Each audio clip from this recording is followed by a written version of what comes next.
ఓం మహాగణాధిపతయే నమః. ఓం గురుభ్యో నమః. ఓం శ్రీమాత్రే నమః. అరుణాం కరుణాతరంగితాక్షీం ధృతపాశాంకుశపుష్పబాణచాపాం అనిమాదిభిరావృతాం మయూకైః అహమిత్యేవ విభావయే భవానీ. శ్రీమాత్రే నమః. ప్రేక్షకులకి ఆ లలితాంబిక అమ్మవారి యొక్క అనుగ్రహం పరిపూర్ణంగా కలగాలని మనస్ఫూర్తిగా కోరుకుంటూ మనం ఈరోజు ప్రాపర్టీ విషయం, అంటే ఒక జాతకుడు తను స్వయంగా సంపాదించుకునే ప్రాపర్టీ యోగం ఎలా ఉంది, అసలు ఏ గ్రహాలు బలపడాలి స్వయంగా సంపాదించుకోవాలంటే. ఇక రెండవది ఏంటంటే తండ్రి ద్వారా వస్తుంది ఒక్కోసారి, అంటే తండ్రి యొక్క ఆస్తి జీవుడికి వస్తే మంచిదా, అసలు తీసుకుంటే మంచిదా కాదా, అసలు వస్తుందా లేదా అనేటువంటిది.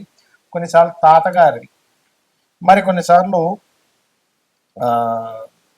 తల్లి యొక్క తండ్రిది, లేదా తండ్రి యొక్క తండ్రి తాత విషయంలో చూసుకుంటే. అదేవిధంగా ఒక్కోసారి అన్నయ్య నుంచి కానీ అలా కూడా వస్తూ ఉంటాయి. కొంతమందికి ఇద్దరు కలిసి ఏదైనా వ్యాపారం చేశారు, అప్పుడు అతను వ్యాపార లాభాలు వచ్చాయని, ఇంకోటి ఏదైనా కారణాలు కొంతమంది ఇష్టంతో ఇస్తూ ఉంటారు. అలాగా సిబ్లింగ్ యొక్క ప్రాపర్టీ వచ్చే యోగం ఉందా లేదా అనేటువంటిది కూడా ఉంటుంది మన జన్మజాతకంలో. అదేవిధంగా పిల్లనిచ్చినటువంటి మామయ్యది, లేదా ఒక్కొక్కసారి అమ్మాయికే మామయ్య ఆస్తి వచ్చే ఛాన్సెస్ ఉంటాయి. ఆ రకంగా ఎలా ఉంది. అదేవిధంగా గవర్నమెంట్ లీజ్ ద్వారా వస్తాయి కొన్నిసార్లు. 99 ఇయర్స్కి లీజ్ వచ్చిందండి ప్రాపర్టీ అంటుంటారు. అవన్నీ కూడా అసలు ఎలా చూడాలి జన్మజాతకంలో. ఇవి ఎందుకు చూడాలి అంటే, ఒక్కొక్కసారి ఆ ప్రాపర్టీస్ తీసుకోవడం వల్ల ఇబ్బంది ఉంటుంది, కొన్నిసార్లు ఆ ప్రాపర్టీస్ వల్ల వాళ్ళకి ఎదుగుదల ఉంటుంది. దానికి ధనభావం పడితే అద్భుతమైనటువంటి ఎదుగుదల ఉంటుంది, దానికి షష్టాష్టకాలు ఈ రకమైనటువంటి కాంబినేషన్స్ పడితే ఇబ్బందులు ఉంటాయి. ఒక్కొక్క లగ్నానికి ఆ లగ్నరీత్యా వాళ్ళకి ఏ అధిపతి అవుతాడు, దాని పరంగా వాళ్ళు ఎలా చూసుకోవాలి, ఉందా లేదా అని ఎలా కనుక్కోవాలి అనేటువంటి విషయాలు చెప్తుంది నేనైనప్పటికీ కూడా చెప్పిస్తుంది సాక్షాత్ లలిత అమ్మవారిగా భావిస్తూ ఒక్కొక్క లగ్నం గురించి మనం తెలుసుకుందాం. కన్యాలగ్నము, కన్యారాశి. కన్యాలగ్నం భూతత్వ లగ్నం. సహజంగా వీళ్ళకి ఏంటంటే మేనేజింగ్ స్కిల్స్ ఎక్కువగా ఉంటాయి మీకు.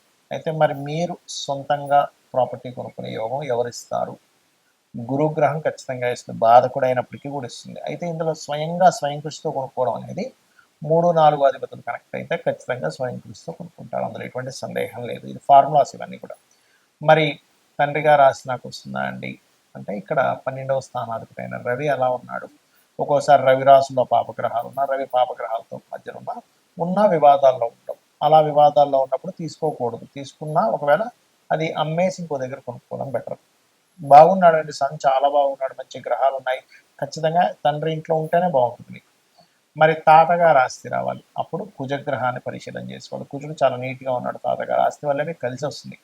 కుజుడు ఇబ్బంది పడ్డాడు అంటే కుజుడు పాపగ్రహ సంబంధం ఏర్పడింది, అప్పుడు తాతగారు ఆస్తి కూడా మీరు తీసుకోకూడదు. ఒకవేళ తీసుకున్నా వచ్చినా మీకు అది వివాదాలకు దారితీస్తుంది, కాబట్టి దాన్ని అమ్మేసి కొనుక్కోవడం బెటర్. ఇక తండ్రి, తాత, తర్వాత అమ్మమ్మ చూసుకున్నట్లయితే సప్తమ స్థానం అంటే గురుగ్రహం ఎలా ఉంది. లేదా నానమ్మ అంటే నానమ్మ, ఒక్కోసారి నాన్న యొక్క తండ్రి యొక్క తండ్రి అంటే మనం అష్టమ స్థానంలో చూసుకోవాలనుకున్నాం. ఇప్పుడు తండ్రి యొక్క తల్లి ద్వారా వచ్చే ప్రాపర్టీ అంటే ఇక్కడ పర్టికులర్గా 3వ స్థానాన్ని చూసుకోవాలి.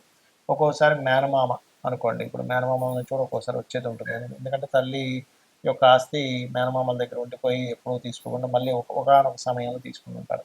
అప్పుడు దానికి కారణం ఏమిటి? కన్యాలగ్నం వారికి అసలు ఏ గ్రహాన్ని చూసుకోవాలి అని చూసుకున్నట్లయితే, ఇక్కడ మేనమామ వరుస అయితేనేమో 9వ స్థానాన్ని చూసుకోవాలి. అలా కాకుండా అంటే శుక్రగ్రహాన్ని చూసుకోవాలి. అలా కాదండి, పిల్లనిచ్చినటువంటి మామయ్య లేదా హస్బెండ్ యొక్క తండ్రికి సంబంధించినటువంటిది, అమ్మాయి కావచ్చు అబ్బాయి కావచ్చు, అలాంటప్పుడు మీరు చూసుకోవాల్సింది కూడా 6వ స్థానాన్ని చూసుకోవాలి. అంటే ఇక్కడ ఏ గ్రహం బాగుంది, ఏ గ్రహం బాగాలేదు అంటే, శని భగవానుడు బాగున్నాడా, భర్త యొక్క తండ్రి నుంచి వచ్చేటువంటి ప్రాపర్టీ లేదా భార్య నుంచి తండ్రి ఇచ్చే ప్రాపర్టీ మీకు కలిసి వస్తుంది. శనిగ్రహం పాడైంది, రాకుండా అలా కొంతమంది చూడండి కొన్ని సంవత్సరాల పాటు కోర్టు కేసెస్ నడిచేయండి, వాళ్ళు ఇవ్వట్లేదంటే అంటుంటారు. బికాజ్ ఆఫ్ ఇదంతా పూర్వజన్మ కర్మ. దీనికి సంబంధించిన గ్రహ ఆరాధన చేయడము, దీపారాధన చేయడము, ఆ గ్రహానికి సంబంధించిన దానం ఇవ్వడం చేస్తుండాలి. ఈ ప్రాపర్టీ విషయంలో సొంతంగా కొనుక్కోవడం ఒక ఎత్తు, మీ బంధువర్గం నుంచి రావడం అంటే తాత, తండ్రి, మామయ్య, అన్నదమ్ములు, గవర్నమెంట్ నుంచి రావడం ఒక ఎత్తు. అయితే ఎప్పుడు కొనుక్కోవాలి, ఇది చాలా ముఖ్యమైనటువంటి విషయం. ఎప్పుడైనా ఏదైనా ప్రాపర్టీ కొనుక్కోవాలన్నప్పుడు ఎప్పుడు కొనుక్కోవాలి అంటే, మీ జన్మజాతకంలో సొంతంగా కొనుక్కునేటప్పుడు 4వ స్థానం గుర్తుపెట్టుకోండి. 4వ స్థానము లేదా కుజుడు భూములు కొనుక్కోవాలన్నప్పుడు కుజుడి దగ్గర కానీ బుధుడి దగ్గర కానీ గుడ్ ట్రాన్సిట్ ఉండాలి. చాలామంది ఏమంటే మేము కొనుక్కున్నామండి కానీ చాలా ఇబ్బందులు పడ్డామంటారు. ఎందుకు కారణం ఏంటంటే 4వ స్థానానికి ఎక్కడా సరైన కనెక్టివిటీ లేదు. ఇది కేవలం మీరు కొనుక్కోవడానికి. మరి మీ తండ్రి నుంచి వస్తుంది. 12వ స్థానానికి సరైన గోచారం లేదా మహాదశలు బాగుండాలి. లేదా తాతగారు ఆస్తి తీసుకుంటున్నారు. అప్పుడేమిటి, అష్టమ స్థానం బాగుండాలి. ఆ టైంలో మీరు కొనుక్కునేటప్పుడు గోచారం బాగుండాలి. చాలామంది తాతగారు ఆస్తి తీసుకున్నామండి అమ్మేసామండి అంటారు. తండ్రి గారు ఆస్తి ఇచ్చారు కానీ అమ్మేసామంటారు. కారణం ఏమిటి అంటే ఆ యొక్క ప్రాపర్టీని ఇచ్చేటువంటి గ్రహాల యొక్క స్థితి గతులు సరిగ్గా లేవు అనేటువంటిది మనం అర్థం చేసుకోవాలి.